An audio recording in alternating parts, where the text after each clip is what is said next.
Imagine fighting a war for 10 long years, only to find your journey home would be even more treacherous. This is not just a story of bravery. It is a story of cunning, betrayal, temptation, and the wrath of the gods themselves. This is the Odyssey. This is the legend of Odysseus. After the fall of Troy, Odysseus, the brilliant king of Ithaca, gathered his men and set sail for home. But the gods had other plans. Poseidon, the god of the sea, nursed a terrible grudge against him. And in the vast, angry oceans, Odysseus' true battle had only just begun. First came the land of the Lotus-eaters, where sweet fruit stole men's memories, and some of Odysseus' crew, bewitched, begged to stay forever. It would have been so easy to forget everything. But Odysseus forced them back, dragging them to the ships. They would remember home, or die trying. Then, the monstrous Cyclopes. A one-eyed giant named Polyphemus, savage and cruel. Trapped in a cave, with no escape, Odysseus' mind raced. He tricked the beast, telling him his name was Nobody. And when the Cyclops lay drunk and sleeping, Odysseus and his men drove a burning stake deep into the monster's eye. But Odysseus' pride betrayed him. As they fled, he shouted back his real name, and Polyphemus, blinded and enraged, cursed him to Poseidon. The sea god heard, and he was merciless.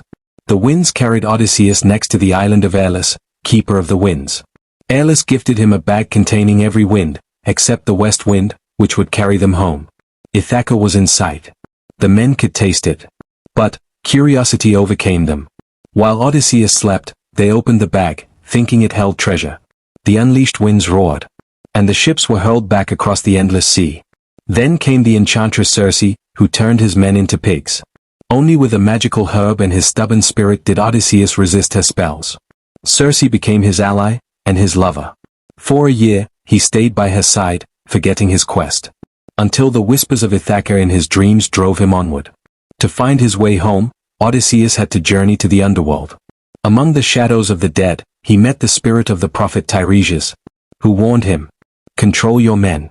Respect the gods. Resist temptation, or suffer a fate worse than death." But fate is not so easily tamed.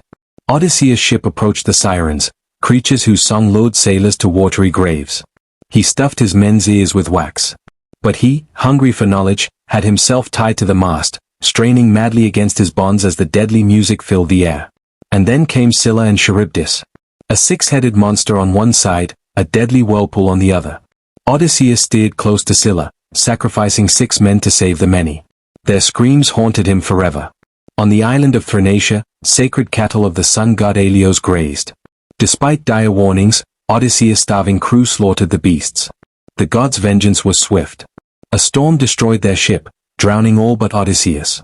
Alone, clinging to a broken plank, he drifted for days. Washed ashore on the island of the nymph Calypso, Odysseus became her unwilling lover, trapped for 7 long years. She offered him immortality, eternal pleasure. But his heart ached only for home.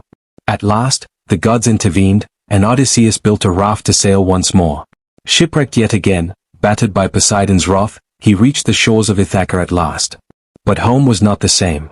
Treacherous suitors flooded his palace, seeking to marry his faithful wife, Penelope, and steal his kingdom.